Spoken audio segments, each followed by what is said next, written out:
Thank you everybody so much for bearing with us with the technical issues this morning. We are recording the session, so anybody who comes in a little bit later and sees the email should be able to catch up with us, but I sincerely apologize. We did not foresee that issue coming.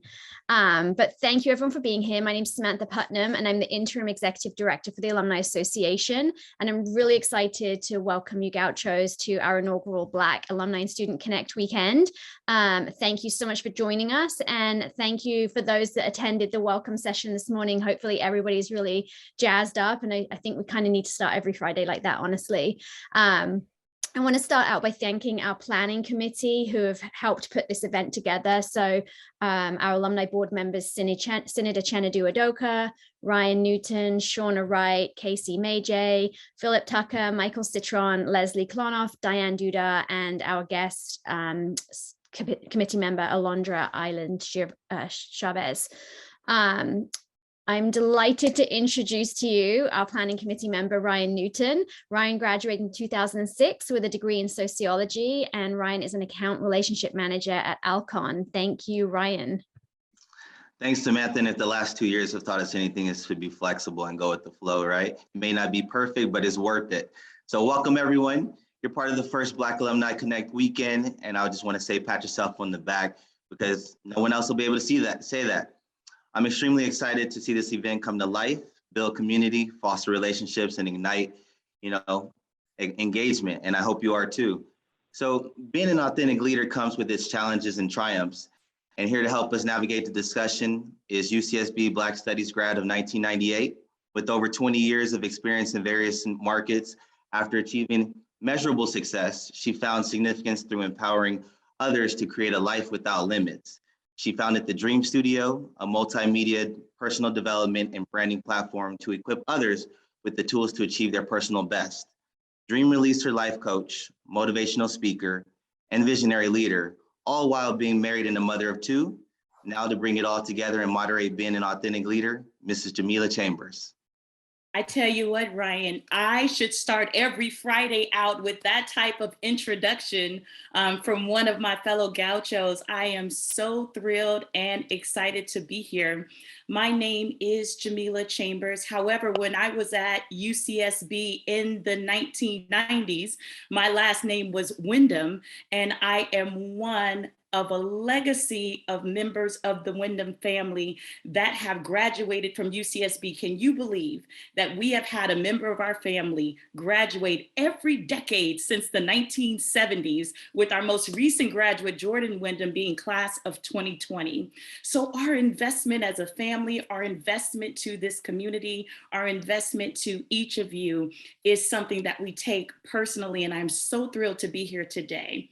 We will have a discussion with a panel of dynamic individuals that are really invested in helping you become an authentic leader. You have decided to show up today and invest this little bit of your time, and I want to make sure that you maximize and get the most out of it. As we are doing introductions, I would love for those that are on the call to just drop your name and class year in the chat. If you're part of the staff, let us know what department. If you are an alumni, let us know what year so that we can acknowledge you throughout the call today. I'm going to shout out my fellow panelists one by one and ask you to just give a brief introduction of yourself before we jump into the content. So I'll start off with Miranda. And Miranda, if you can just let us know your name, class year, major, a little bit about yourself, and we'll go and kick it off to the next panelist. Thank you so much. Good morning, everyone. My name is Miranda Woodard, class of 2019. I was a sociology major, Black Studies minor during my time there at UC Santa Barbara. In addition to that, I was very much involved in the Black student community. I was external vice president of our BSU, and I also was a member of Zeta Phi Beta Sorority Incorporated, Delta Rho chapter. I currently live in Los Angeles, California, and it's a pleasure to speak with all of you today. I'm so excited, Miranda, to have you and to have the ability to learn from you as a person becoming an authentic leader in this season. So we have a lot to learn from you. So great to have you on today. Tiffany, I'll throw the baton to you. Thank you so much, Jamila. My name is Tiffany Grimsley. I'm a graduate of UCSB, class of 1991. I currently live in Hercules, California. I grew up in the San Francisco Bay Area. I am a married mother of 3. And I am a graduate admissions advisor at UC Berkeley in the School of Electrical Engineering and Computer Science. And I'm also a member of the City Council here in Hercules, California. And I'll tell you more later. Thank you so much. Fantastic. So great to have you on today. And we were having a discussion offline about Hercules, California. It's next to Oakland, okay, close to Oakland, if anybody is ever looking for it on a map. And so excited to have you on the line today, Tiffany, and look forward to learning from you. Anthony, I'll throw it to you for introductions. Hello, everyone. I'm Anthony. I am class of 2010. I was a sociology and Black Studies double major. And during my tenure at the wonderful campus, I was the president of the Black Student Union. And currently, I am the CEO and founder of Liberate Academy, which is a consultancy, and we're building a school. So really excited to engage with all of you today. Fantastic. So excited to learn from you, Anthony. Great to have all the educators on the line. And so thrilled. Thank you for the labor of love by which you serve all of our children. So thank you so much. Shirag, I'll turn it over to you for an intro. Yeah, thank you. My name is Shirag Shah. I went to UCSB. I should have been class of 06, but I ended up transferring to Georgetown University after my sophomore year, where I did graduate from in 06. I went there to pursue a degree in finance, later got my MBA at the Kellogg School of Management at Northwestern University of Chicago. Started my career in Los Angeles doing investment banking for a number of years. And then I spent the last 12 and a half years at a publicly traded software company based in Santa Monica called Cornerstone. I was most recently CFO there. As of 2 days ago, I joined another tech company based in San Francisco called Kong as their CFO. Really excited to be here. I still consider myself a gaucho, so thanks for having me. That's the thing about UCSB. We will get our hooks in you. So it doesn't matter where you go from here on out, you will always be a gaucho, that's for sure. So excited to learn from you, and particularly as we talk about making transitions in volatile times and having to make transitions at times such as this. We'll be looking forward to getting some of your expertise. And last but not least, simply because you have the brand of an authentic leader, I will turn it over to Noelle for an introduction. Hi, everyone. Noelle White here. I was class of 2009. I was a business economics and communication major at UCSB. And I started my career actually working in politics. I was super excited about the 2008 election and spent 4 years doing that. And then I went back to business school at USC and graduated in 2017. And since then have been working in brand management for a few different big CPG companies. And now I work for a tech startup called Heyday. Excited to be here. I'm also in the Santa Barbara area now. So if anybody wants to find me on LinkedIn, would love to grab coffee sometime. Anybody jealous about Noelle being back in the Santa Barbara area? I think you had it right. I'm trying to get there. I call that a phase 3 plan, but you seem to beat me to it. And I see one of my beloved on the line today, Dee, is also in Santa Barbara. So you two had it right. I need to catch up with both of you, and one day I hope to join y'all back on the Central Coast.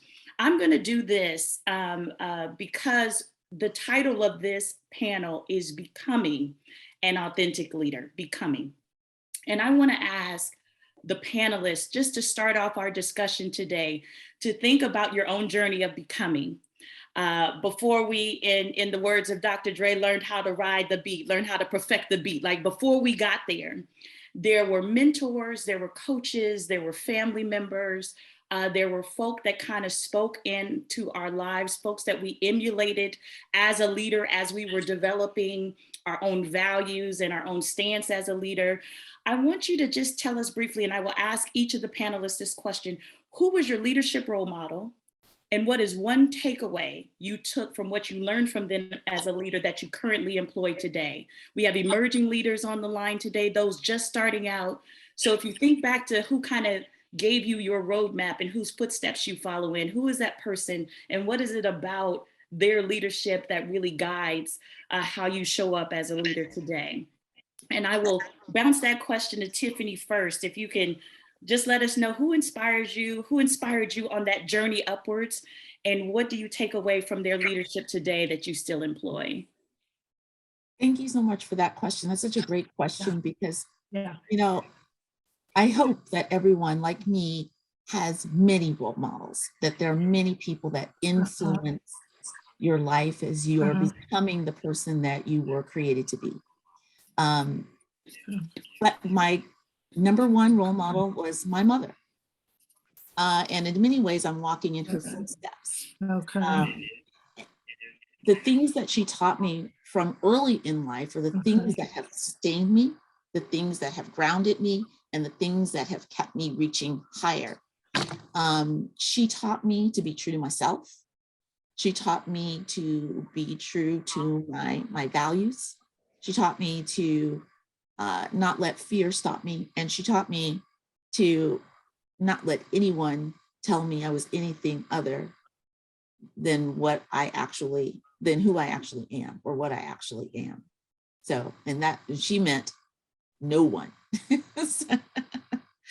So yeah, she's my number one.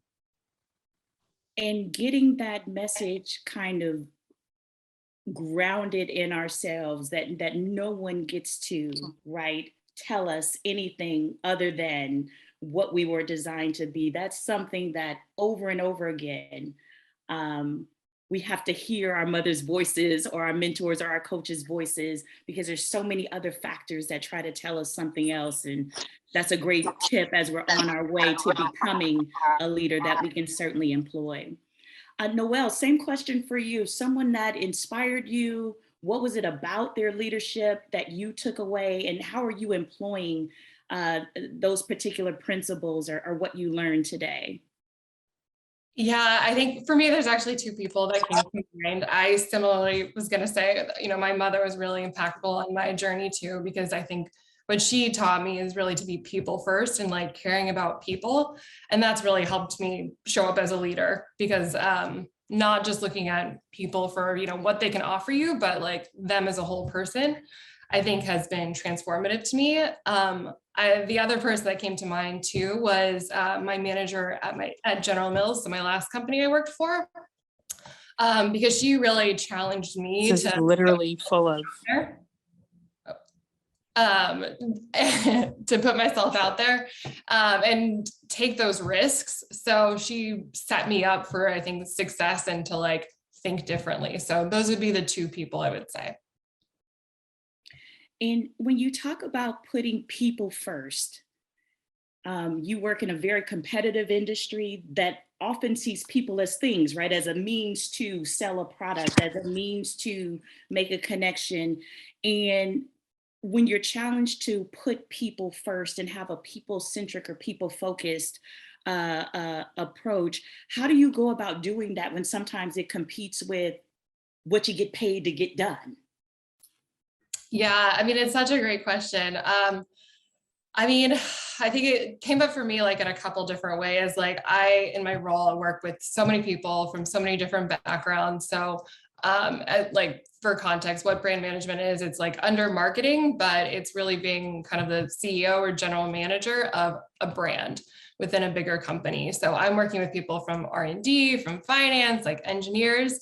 Everybody has such a different background, but I think how I tried to be different in my role and really show up as a leader is spending the time to really learn what each person does and about their background, so I can have the same language to communicate with them, and really make sure that I'm pulling everybody together with the same vision to march forward.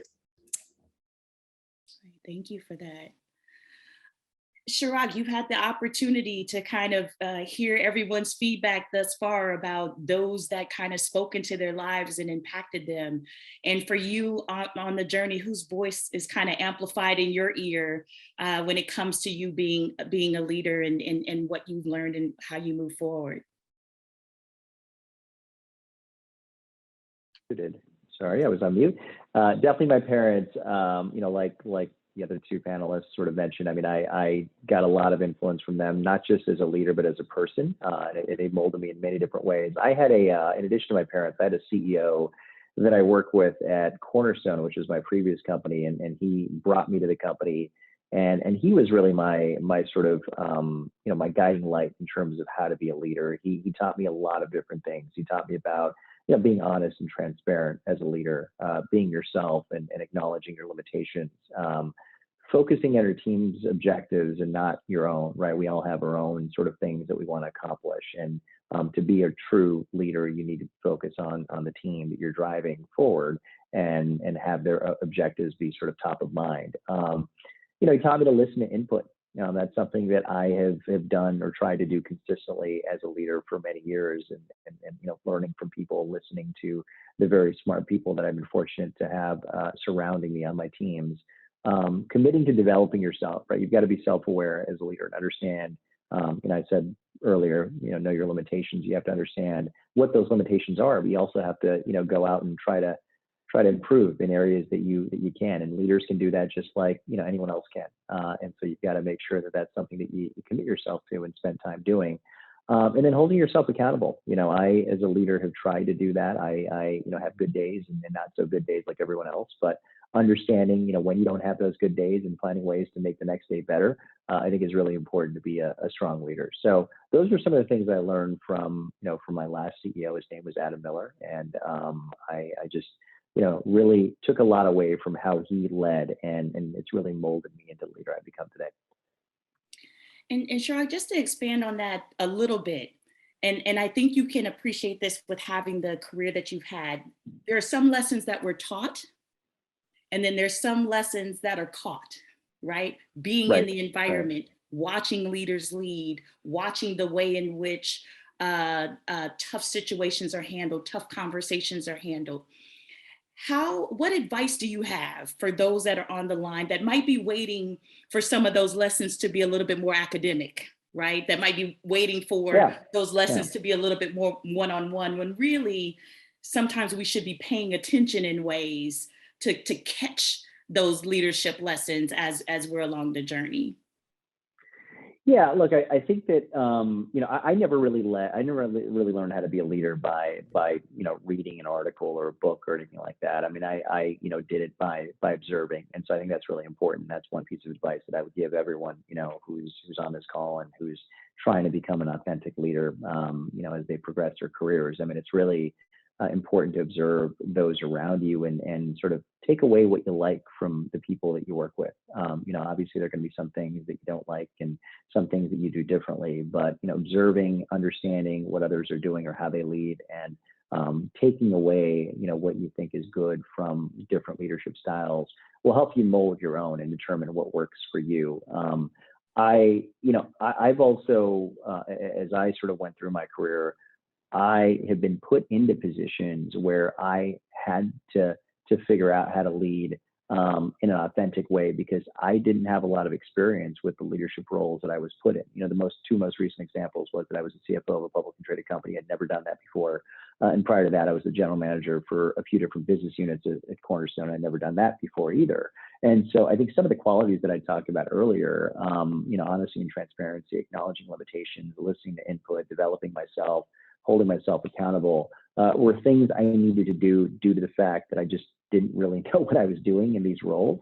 And so, I think if you're put in a position as an individual where you're forced to lead a team and have never done that before, take that as an opportunity, and really, think about ways that you can improve and become the leader you want to be on an ongoing basis by developing in that role, right? I mean, I know leaders are supposed to come into a position and be the person that has all the answers, but the reality is that, you're a person just like everyone else, and, you've got to invest in yourself just like we all do to keep on developing. So I've always taken a development mindset to how I lead and how I think about leadership. And that again entails observing and learning from others, but also, being self-aware, understanding what you can do better, and finding ways to invest in your improvement. And I tell you what, Anthony, to have the educator on the line, and Chirag just like punt to you about the lifelong process of becoming and not getting to this space of arrival, but really taking every bit of the journey as a part of that development. What can we learn from you and your mentors about this process of emerging and becoming the type of leaders that we desire to become? Yeah. First, shout out to all the parents and the mothers that were spoken with everyone, but definitely I have two as well. My mother, and I'll get to the next one, but my mother, she really valued being our authentic selves, being bold, really critically thinking, engaging with the world. And she also really valued learning and education. So on that note, I am going to talk about my pre-K teacher, Miss Green. And let me tell you, when you find a person as authentic as Miss Green, who I still remember her to this very day, she was this really amazing, strong Black woman. I grew up in Compton, and so she would walk us up and down the streets, literally teaching us about the history and about ourselves. She literally, from the time you walked in, she had us sitting on this star that she taped on the carpet, and she would play Earth, Wind, and Fire, You're a Shining Star, because she always wanted us to remember, for us to be proud of who we are, right? And for us to love ourselves and to love others, and to really take the time to learn about the world and to connect, engage. She was, we call it project-based learning. In education world, she was all of that and more. She would cook, we would make things together and really take the time to really love what we're doing and explore. And so, I took from her, how are we really setting a strong foundation with the little people, right? And I get the opportunity to engage with the little people and the big people and all the people in the education world. But, many people have many memories of their education experience. And from mine, it was that pre-K teacher, because she taught me how to love myself. She taught me at a young age how to really engage and to enjoy learning. And I really embrace that experience, because I know not a lot of people always get to have that experience. And not everyone has the experience of enjoying education from the way that it is often brought, in a systemic way to communities. And so, yeah, Ms. Green, she was definitely a person that modeled authenticity for me. And it's a good thing Mr. Quick wasn't on this call, because I could just hear that record dropping, that the elements, earth, wind, and fire, shining star. I wish we could close with that. I won't sing it for you, but just hear that in your mind and think of Miss Green as we close the call today. Miranda, I want to ask you the question a little bit differently, because unlike all of us on the panel, you were the closest to this initial launching point, from your undergraduate experience to transitioning into the world of work and having to employ those leadership skills that you learned in clubs and orgs, that you learned and developed kind of in the space of an undergraduate experience. You are now transitioning all of those skills into the world of work for the first time. So talk to us about your journey of becoming and those leadership lessons that kind of really resonate for you. And especially I want this to prick the ears of those that are currently still on campus, that'll be transitioning out, class of 22, 23.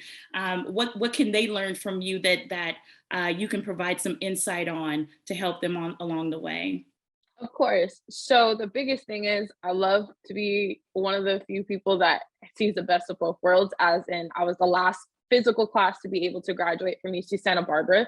I am able to acknowledge and assess that I also am working in the times of COVID, which is very new. And being able to be an authentic leader in those spaces means I have to be tenacious, which means to be constantly be persistent. Finding ways in order to convince yourself, as we all know, sometimes UC Santa Barbara can feel like a space where you don't belong, but you need to know that you do belong. Being identified as a minority, being identified as minimum 4.3% that is currently available on campus physically, possibly virtually. We still see these things, and we still see this now even with my current position right now. As I mentioned earlier, on the call, I currently work at Valley Sports West and Tennis Channel Network. I'm one of the few Black women, only Black woman actually on my crew. So to be so young and then to have to show and not necessarily prove, but to instill the leadership characteristics that I had, you know, being able to be relatable, as Noelle had touched upon, being able to rely on someone like how some of our panelists have mentioned about community, instilling a village, to have someone to be so supportive of your journey. It's kind of hard because, you know, I'm only 25. So that's not too far removed, but you feel like, you know, you need to start having things to be together, which is not the case. You need to love yourself. You need to give yourself grace. Those are things that make you an authentic leader. Being able to understanding how leadership is just more than just saying, hey, I'm a leader. It means that you also have to lead other people and lead yourself into the right direction and to be positive. So those are characteristics that I feel like each undergrad student should still know. Academia is important, but college is more than just academia. It's the time to start allowing yourself to grow, to figure out where exactly you want your life to go. And even if you don't necessarily have the proper tools as you may think, or if you don't have everything figured out, that's okay too, because we're living in a time where things can't necessarily be figured out, right? Like no one knows what we're doing day to day. Everything changes from constantly at the flick of the wrist, you know? So the ball has to keep rolling. You need to have some grit. You got to be able to just push through and just take the time out to appreciate the small wins. So whether it's just you set something up for today, like, oh, I got everything off my list. That is a small win. And you can take that and, you know, you can capitalize off that for growth, because that's the things that you give yourself an ability to start developing these skills. I always encourage too, even though we're in COVID, still try to network. You take the opportunities for LinkedIn. Those are virtual things that we should capitalize more off of. You can still take the time out for yourself as well too, to just push yourself, but don't push yourself to the extremities of you're feeling burnt out. Because I noticed that that's what I did a lot as a student, and as a leader. I would go above and beyond for everything and everyone but myself, because we know how important it is. We want to make sure, you know, we're doing everything that we need to do as a leader, but what are you doing for yourself? That's something that I would love to stress to the younger generation, because I learned from that mistake. I'm growing from that. And that also is a part of leadership. It's to grow. You can learn from anyone, as I had mentioned earlier in the video. I'm always very open-minded to that. And yes, just making sure that you're providing yourself with the proper tools for you, not for what anyone else wants you to do. And there was a little nugget that was dropped there as well, especially for those that are currently on campus and want to stay connected. Please make sure you connect with all of us on LinkedIn, that you don't let this conversation be the only conversation you have. When anyone comes into your classroom, into your space, makes themselves available, take the opportunity to continue to make that connection, because you never know where those relationships will lie. There's some folks on the line today outside of my mother that I've had a 47-year relationship with, but there's some folks on the line today that I have had pushing close to 30-year relationships with, that I have built at UCSB. And so I encourage anyone that is watching on a replay, watching live, that you take that nugget that Miranda just shared and stay connected, stay plugged in. And then also, we didn't have that word self-care, Miranda, when I was coming through there. Listen, it's a real thing. Take the opportunity to realize that it is a marathon and quite a journey. And we have to take the time to refuel along the way. Now, many of us have jobs in leadership, but not many of us are elected officials.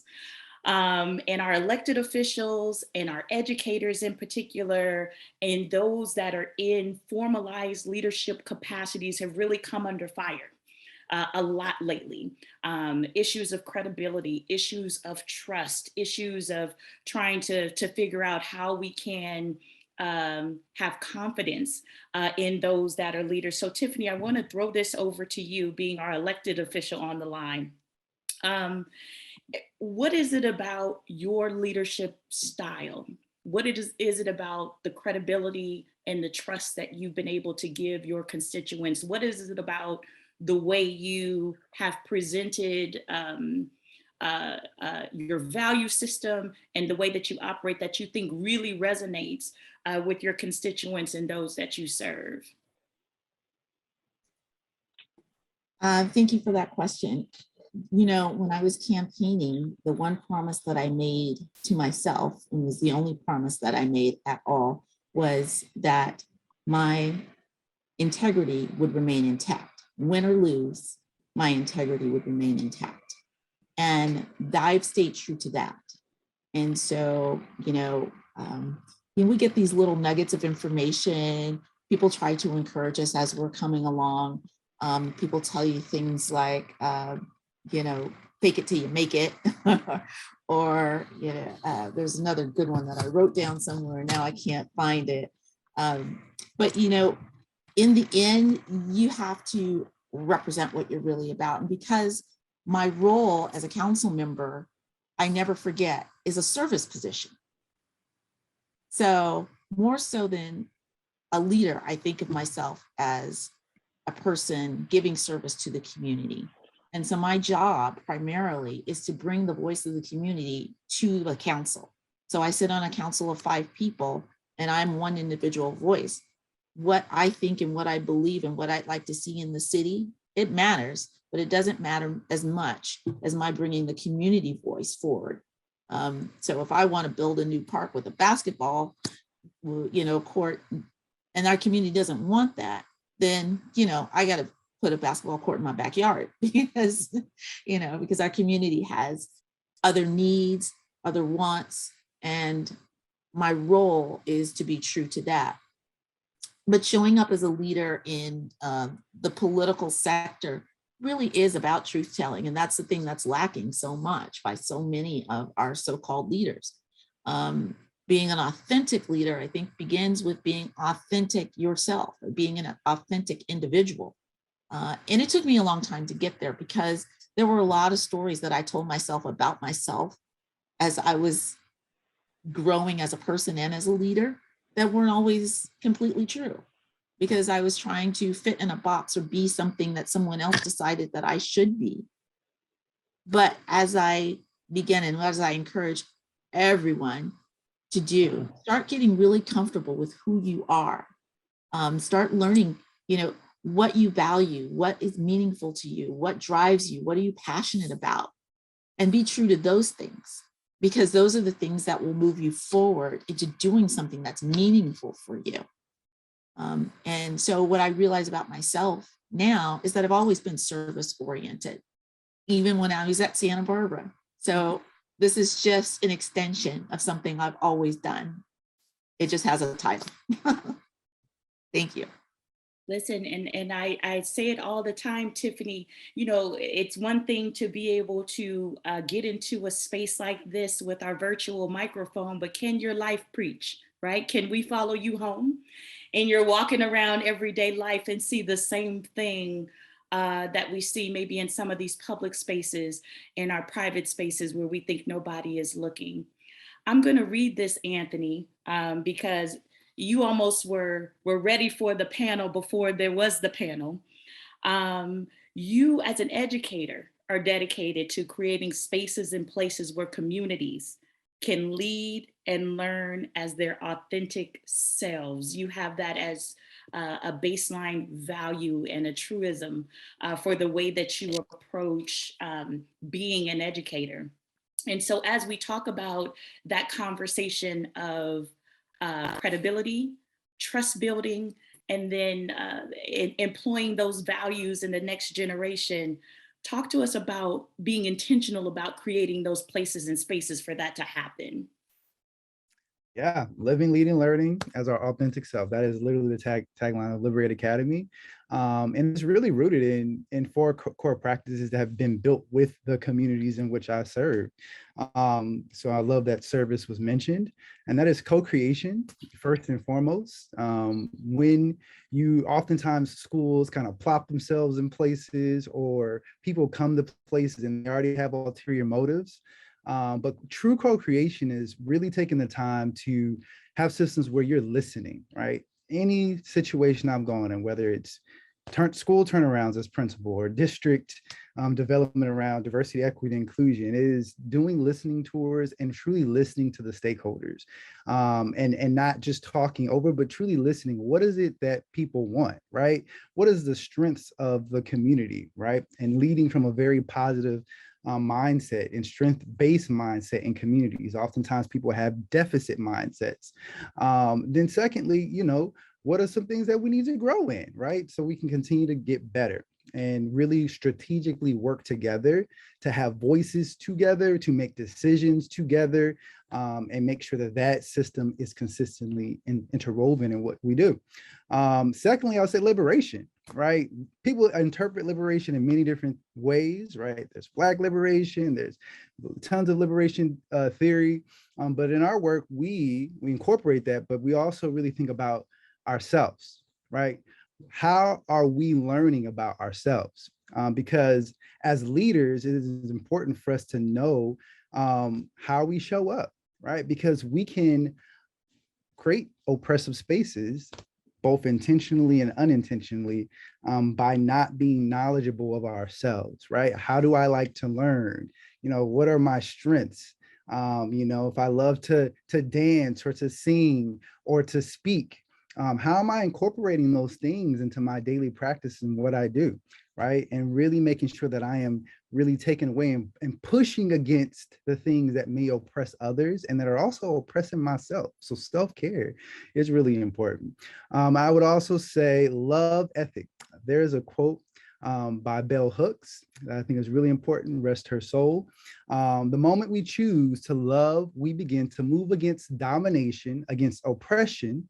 The moment we choose to love, we begin to move towards freedom, to act in ways that liberate ourselves and others. That action is a testimony of love as the practice of freedom. That's foundational in what we do when we call love ethic, right? It's very foundational in her work. And that is taking the time to love and care and have empathy with other people, but not just leaving it as an emotion, but also putting it in action, right? So we talked a lot about people on the panel, service and all of these things. But if we love people, we love the communities and the people that we're serving, it's also taking the time to get to know them and truly advocating for the things that they are really fighting for, right? That could be life, fighting against racism, sexism, and things that are oppressing people every day. And then lastly, I would say creative innovation, right? I believe everyone has a gift, many gifts, many talents. And it is my world as Liberate Academy, as a school, as a consultancy, to create spaces where people can express themselves authentically, right? Because that's what it is, it's expression, right? Whether it's a kid learning how to paint, right? And having that ability to do that, or, exploring in nature and having an interest with animals, or the young lady who loves to sing, right? It's expressing a deep part of oneself that we're bringing into the world that helps others to be able to empathize and to connect and to just engage in different ways. So when I think about all of those things, those are ways and approaches that I tend to look at when I'm working with people in schools, when I'm working with networks, and how to really help people be authentic leaders. And we talked earlier, and I thank you so much for that. And y'all know we can listen to Anthony all day, right? So I don't know if you need a podcast or some place where we can go and kind of hear your voice on a regular basis. You got that from me. You got that from me. So who knows? That might be the next extension for getting all of that to all of us on a regular basis. But Noelle, both Tiffany and Anthony talked about showing up, right? Showing up, presenting ourselves, branding ourselves, what that means to be an authentic leader in the way that we move and operate and are known for and becomes associated with who we are. I want you to talk to us about authentic leadership from the strategy perspective. In what way can being an authentic leader give us access, connect, be able to have us access resources that maybe we wouldn't be able to if we didn't show up as being fully who we are?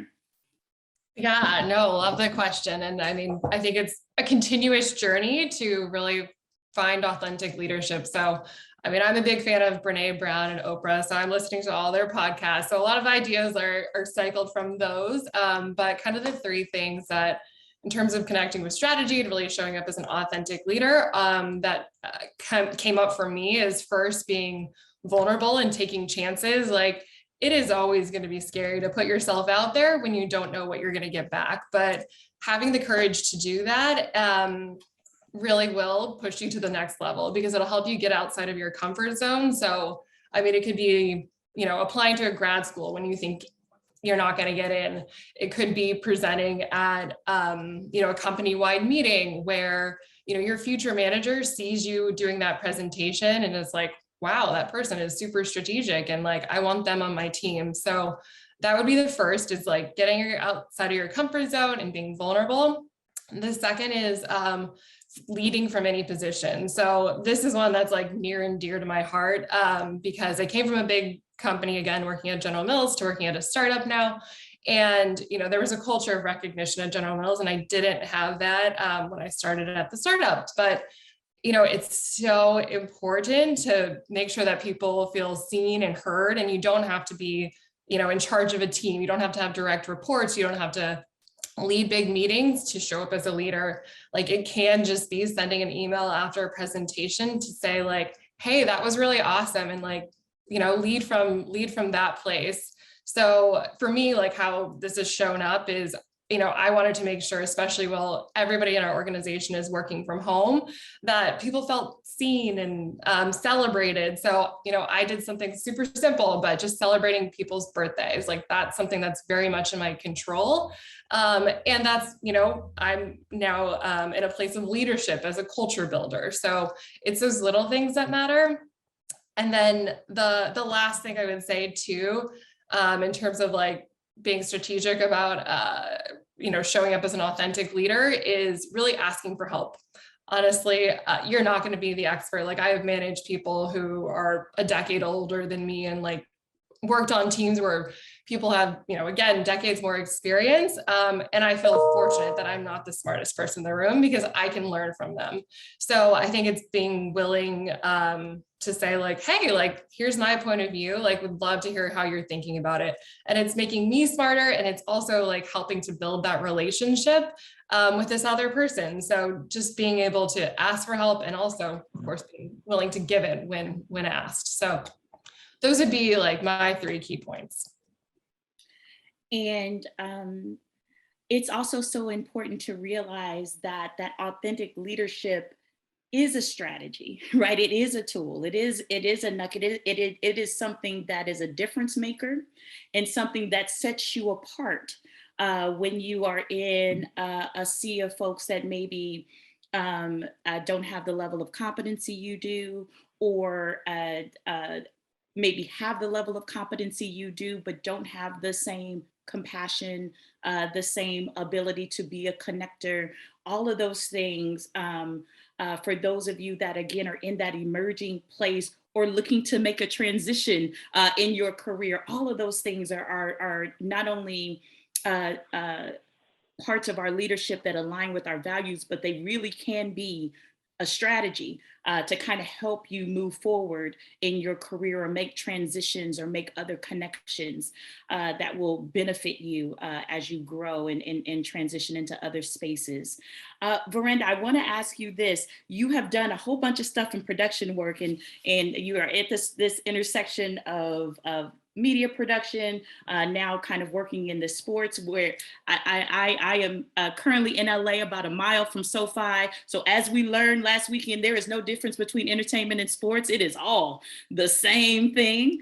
And as you talk about being in that place and some of the work you've done in particular, listen, Miranda can tell us that these love scenes are really very technical, that we watch as a part of our favorite rom-com, but she makes it look easy. They trust her with certain parts of that production process that are quite sensitive and quite delicate.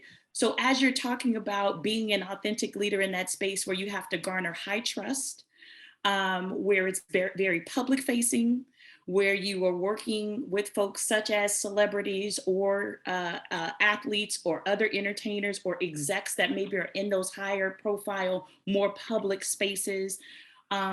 What do we need to learn from you about the way authentic leadership shows up in those type of places and spaces where you have to navigate maybe through some inflated egos and other things that kind of come along with the territory?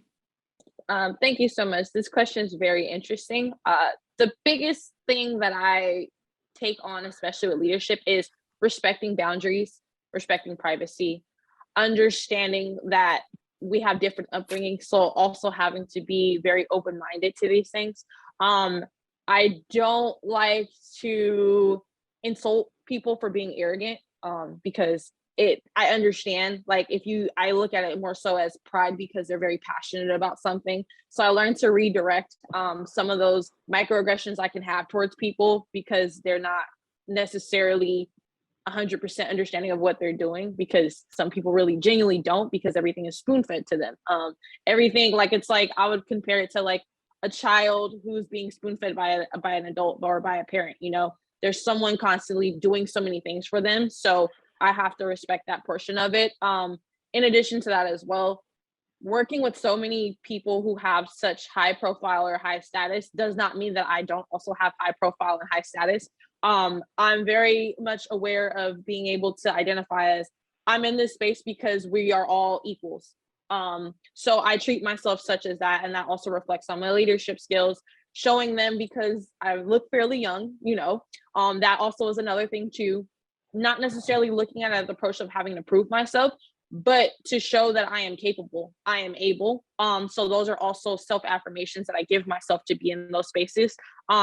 When I was in undergrad as a leader, I literally, right before we walked on Black Grad, that was the first thing everybody had said. What are you going to do when you're done here at UC Santa Barbara? And I literally told everyone the same thing. I'm going to work in sports. I'm not sure exactly what caliber, because I was a radio broadcaster when I was there, but I knew I was going to work in sports some way, shape, or form, whether it was going to be on camera, behind the scenes. I got there, I was able to do it. I'm blessed to be able to be in this position to now do it. And also I wanted to be a role model for other Black women, because like I said, I'm going to reiterate, I'm the only Black woman who is currently on my crew right now. I want to be able to get into a higher position so I can start hiring and integrating, touching on what Anthony was saying about your calling. I want to be able to diversify spaces again that most people don't think should be diversified, because there's a lot of different avenues and different ways that you can insert yourself in media and entertainment, because that is the platform which we all see on a day-to-day basis. And my generation and generation after us are going to be very media related based. So it's good to start integrating yourself in that space in order to prepare you for what's coming, because we see that slight disconnect between the older generation, which I can attest to being able to work with, and the younger generation, trying to find a way to integrate both for all of us to understand, because I respect tradition, but I also respect the ability to be able to move forward and to diversify things, and also to start tweaking the wheel instead of recreating it. So being a leader is also being able to understand and to serve, understand what areas I need to serve and what needs are need to be based, especially in media related businesses. And being able to produce, and me being able to just show like, hey, I'm able to integrate everything that's basically being applied. So kind of just being like the liaison pretty much, in that is also a part of authentic leadership, being able to relate on multiple facets and being able to move forward, are very important key points, especially with me working in media. So I hope that clarifies pretty much what I do. And as we mentioned, this was part of an affirmation and a declaration as an undergrad that you are now walking in today. So my only request of you is that you keep speaking life over yourself, and you keep speaking that next part of your journey into existence. And I will certainly be one of those folks that says, I knew her when, just so you know, I will certainly be one of those people in that line. Before I throw Sharad, the final point or question in this portion, I want to prepare the audience to throw some questions for our panelists in the chat. I know we're not going to be able to get to all the questions today. Hopefully we'll be able to bucket a few of the questions and be able to get some responses in. So as I toss this final kind of general question out, just know that the next questions will come from you, and I want to make sure we leave that room and that space for anyone that is watching. Sorry if this is the replay for you, but anyone that's watching live to be able to get some questions answered. So Sharad, some of us just sing about making money moves, but you make money moves, right? Mergers, acquisitions, restructuring, startups, being in the room, in the spaces and places where folks that are making multi-million-dollar transactions are utilizing your expertise to help facilitate that. And some of us might not find ourselves in that place, but we have certainly, and Miranda touched on this earlier, found ourselves in volatile times. No matter what it is that we are doing, where we find ourselves with our own individual expertise, with our own individual genius, that volatility, that lack of clarity about what the market is doing, that feeling of having to make the best decision while things are shifting beneath us and underneath us. How do we employ authentic leadership in this volatile time that we find ourselves in, when we have to make the best decision we can and it's high stakes, and we might not have all of the pieces in place and everything put together, but we're still counted on to be the person in the room? What would you tell us to help us in these volatile times? Yeah, look, I mean, I think the first thing that I would start with is you really do have to be yourself, right? You've heard that from kind of every other panelist here. You know, you gotta be yourself, no matter what the times are. They're going to be highs and lows, and being yourself is really important to being an authentic leader. I think, again, everyone here would probably agree with that, and I think that's where it sort of starts for all of us, right? No matter, you know, what the market environment is or what you're faced with on a day-to-day basis. I mean, I come into work some days and have, you know, crazy fires that I've got to put out, and I've got other days where things are just much better and much easier, and I feel much more relaxed starting my day. And no matter what, you gotta maintain some level of consistency in terms of how you approach things. So I think that's the first thing. I think, you know, being yourself, you know, there's other facets of that, right? I think for me, I've always tried to be authentic by tying how I lead to something that defines me. So, you know, I'm a big sports fan, as Ryan Newton knows. And so I would always use sports nomenclature examples when I was speaking to my team. You know, that resonated with me. You know, perhaps not all of my team, but some members of my team. And so, you know, no matter what kind of sort of scenario you're in as a leader, you know, being authentic and tying, you know, how you lead to what you are, who you are, is really critical. And I try to do that on a consistent basis, just by implementing things that I cared about in life as part of my leadership style. And again, sometimes, you know, people would take something positive away from that. Other times people would say, you know what, I don't know what he's talking about when he uses this basketball or baseball analogy. And that's fine. But it was me, and I was comfortable with that. You know, I think that as a leader, when you go through volatility or uncertain times, you know, like, you need someone to look up to as leaders, right? I mean, we all have people that we look up to. Every leader out there does. And so, you know, for me, like, I would always look up to some of the leaders that inspired me to steer me through times that were tough. You know, when Barack Obama was a good example, right? I would always, whenever I was speaking to my team, I would always watch videos of him beforehand, just because it gave me inspiration and gave me confidence. And that was especially true during times when things were a little bit choppy, right? Because I needed that confidence. I needed to feel like, hey, I could do this, going into this call that I had with my team, where I was speaking to 200 people and trying to give them confidence that things were going to be okay. I would have to get that confidence in myself. And I looked to other leaders that I admired to help me do that. So that's another thing that I've done for a long time, that, you know, has really sort of helped me navigate my teams and my people through the tough times that we've experienced. And then, you know, just being being a human and creating a connection with your people in a way that works for you, right? Noel talked about celebrating people's birthdays, and I had another C-level executive I work with who would always do that, love doing that. But, keeping positivity within your team, no matter what you're going through, by, creating those connections and making people feel like they're a part of something, not just coming in to do a task every day, but a part of something bigger than that. And you got to do it in a way that's, sort of unique to you to really be authentic about it. So, one of the things that I did, whenever I came into the office pre-pandemic, and I did this virtually post-pandemic on a daily basis, was I just, instead of having coffee by myself and just going to work behind my laptop, I would take 30 minutes to grab coffee with someone on my team or across the organization, get to know them as a person, not hear about work stuff, right? But get to know them as a person better. And I say that within the context of the question that you asked, because it actually helped improve the morale of the team and made people feel like I said, they were part of something, right? Like, this is not just a CFO who I'm working for. This is actually a leader who, wants to get to know me, who likes me, who, wants to hear more about my background, cares about my development. And so I think demonstrating as a leader that you care, that you want to get to know your people, that you're invested in their success, that you're willing to make the time to actually do that is really critical. So those are some of the key tips that I would provide all of you. Well, I tell you what, I would love to go on and on, but we have 4 minutes left, and we have some housekeeping things we need to do at the end and turn it over to Ryan. So here's what I want to do, and see if we can do this in about 90 seconds. We are all alumni of UC Santa Barbara, Black alumni of UC Santa Barbara, and there's some current students on the line today that could use a one-word tip from us about how to maximize their time at UCSB. I don't care if you tell them to eat more tacos. I don't care if you tell them to don't put shoes on.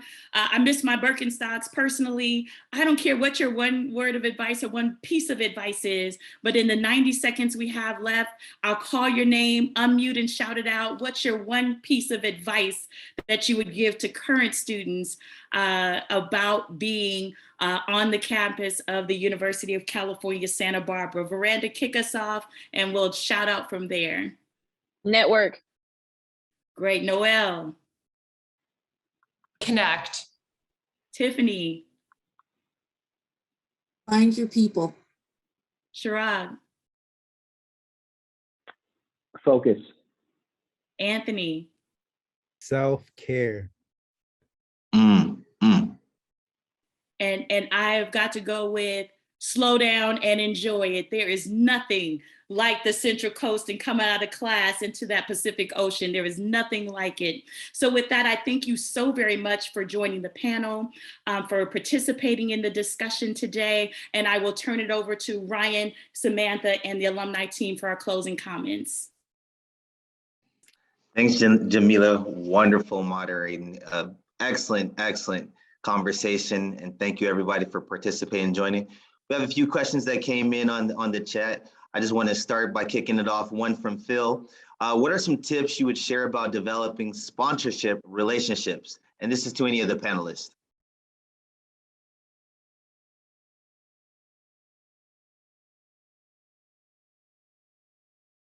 I can take a crack at that one. I think sponsorship is so important. So I think the most important is it needs to be authentic. I've definitely been matched up with people, because we have some general interest in common, but it wasn't a connection. So I think taking a lot of the tips that other folks have said of like making time to just meet a bunch of people and have coffee, or, just spending more time with your team and kind of strategically targeting who you think might be a good fit is, I think, the best way to do it, and find someone who you authentically connect with. Awesome. And another question came in. So whether it's becoming, an authentic leader, or when you get to that point of leadership, at some point you have to galvanize a group of people, right? And make sure they're all pushing in us or pulling in the same direction. So what's an example of a time that you guys had to make sure your team or people were aligned? And what did you do to get them all pulling in that direction? I'll tackle that one. I think whenever you have a team of people, or you're trying to galvanize a team of people, you have to center it around a set of goals. And so those goals have to be aligned. And if you can establish strong, smart goals that are, measurable and actionable and that you can, and achievable, then you can gather people around those, then you've got a good team. Wonderful. Thank you for that. Anyone else want to add, or does that about sum it up? Yeah, I'll add. Ryan, I mean, I think that you've got to know what the direction is that you want to take your team in, right? That's really important. You've got to define that very, very clearly for them. So when you're talking to your group, they actually understand what that end goal is that they're trying to work towards. And then you've got to back into the steps that you want to take to get there. But, the first thing that I've always sort of tried to do when I am in situations like the one you described, and trying to navigate a team through them, is make it very clear what the end goal is that we're trying to get to, right? And then we can all talk through what steps we need to take. I'll have my perspective, my team, will have theirs as well. But understanding and being able to articulate very clearly where you're trying to go is the starting point for those conversations. Excellent. I would also add, in that same vein, I mentioned co-creation earlier, but I mean that in the sense of when you are putting those SMART goals together, right? When you're galvanizing the people, really bringing in the individuality of the people that you're serving, right? Because when you have a shared goal and you have something that you are all really connected to, that's how you build in more buy-in and trust. And I know people mentioned before, showing discipline and also being consistent, right? If you say you're going to do something, make sure you do it, and also be consistent with the systems to engage with people authentically on a human level. I'm just going to tag onto that, Anthony, because the other piece to that is authentic relationships. Yeah, it's important that not only that you're all vested in the goal, but you're vested in the success of one another, like you're all on the team together. Leadership isn't just about your ability to lead, it's about the people that you're bringing along with you. Lovely. Now let's tackle the other side real quick. So we heard a lot of positive things about leadership and growing throughout that process. But can someone speak to what failed leadership looks like? Miranda, come off mute. Oh, sorry, I can, and I'm not ashamed. Failed leadership, because I have failed at one point as a leader. It looks like being selfish, and I mean, like, in a sense of you're thinking about you, not thinking about the overall goal. You're doing things to protect you, and that's not okay. Being a leader means that you have to be self-sufficient, but at the same time, you also have to be okay with sacrifice. So I had a situation where I had actually had an incident like that in college where I didn't put something really important first. I put myself first, which at the time I felt like it was good, but then I started to think to myself, like, in what areas I had let someone down in. It's being a failed leader isn't necessarily a negative. It's about growth. It's about learning from that mistake to make sure that you do preventive measures in order to create that mistake into a pattern. Because once it becomes a pattern, it's no point for you to be a leader. That's not where you're going to acknowledge yourself as. So that's one thing that I would touch on, especially about what failure can look like. You should be able to capitalize off of failure. And I mean that because you are your own biggest, or you are your own self-critic.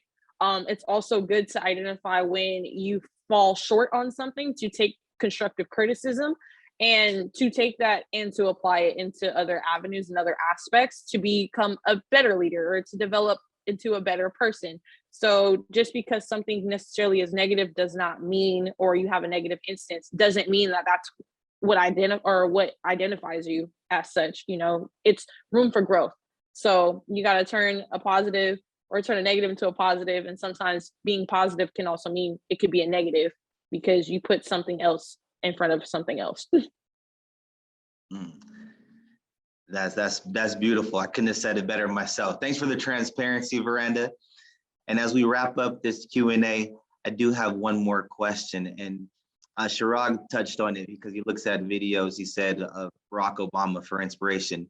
So to all the panelists, who is someone that you look towards who embodies what leadership looks like. That one person or two people who you look at and see like, wow, they have the characteristics that, I want to be like them, or take something away from them, to really aspire to in your leadership journey.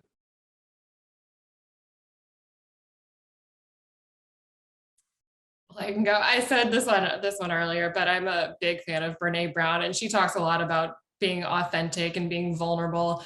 And I think, she's really helped me to kind of catalyze some of those feelings and challenge me to be curious and think differently. So that would be mine. How about you, Anthony? Yep. You heard from me earlier as well. Bell Hooks, classic, educator around just really instilling love and love ethic, but radical love in the sense of really making sure we're putting that action and connection to it. She's someone that really, really inspires me as an educator. Miranda? Well, the one person who inspired me to continue to be great, rest in peace, is my grandmother. She was one of the few people who literally had grounded me and instilled very great characteristics to this day. I wish that she was here with me physically, but that's totally okay. But I feel her spiritually and constantly being able to push through and defy all odds. And again, say whatever I decide to say and set myself to, I'm able to achieve. So I know it's a bigger being and a bigger power that's allowing me to be able to complete these goals. And she was a phenomenal woman who opened her arms and taught me literally the first base of being a leader, which is to be strong. Next on my screen looks like Chirag. Who's that one person for you? Mahatma Gandhi is probably the one person for me, because he exemplifies determination and sort of, not being selfish as a leader, right? He was fighting for the greater good. And that's a theme that we've heard throughout today's panel is that as an authentic leader, you really have to think about your team first, yourself second, and not be focused on your own goals, right? And he wasn't focused on elevating himself when he was fighting for India's independence. He was focused on doing what was right for his people. And I think that's just a lesson that every leader can take away in whatever context they're operating in. Thanks. And Tiffany, close us out. Who's yours? Well, I'm going to do a then and now, because when I was at UC Santa Barbara, being an aspiring newscaster, Jamila, you might be able to relate to this. Oprah Winfrey was new on the scene, and we hadn't seen anything like her before, and that she was the face that told me I could. And currently, I would say more recently is Michelle Obama, and I love that she wrote the book Becoming, because as we've talked about today, none of us just arrive. We take a journey toward becoming who it is that we want to be and identifying what success means for us individually. Wonderful. Well, thank you to all the panelists and everyone who joined the discussion today. I'm going to turn it over to Samantha for closing remarks. Thank you to everyone, and thank you to Jamila. I think we can all agree that Jamila probably just had a drop the mic moment as a moderator. Like, she was phenomenal. So thank you so much. Thank you to our panelists. Thank you to Ryan. Just going to try and share my screen here just to share with you the upcoming sessions we have. So we have our keynote address at 12:30 with Dr. Jeffrey Stewart, who is an honorary alum, fellow Gaucho, and then the workshops this afternoon, how to land your dream job, networking your way to success. And please join us at 4 o'clock for the networking mixer. And Ryan and Phil, who are on this call with us, they're going to be hosting some of our breakout sessions. And it's really the chance to get a little bit more intimately connected, build that authentic community. And, we've talked so much in this session about authenticity. And I really hope that this is the beginning of a journey we can take together. And so I'm excited for that session this afternoon. So please do join us, and thank you for bearing with us with the technical difficulties. But it's been an honor to listen to this session, and I'm so inspired. So thank you, everybody. And I look forward to seeing you later in the day.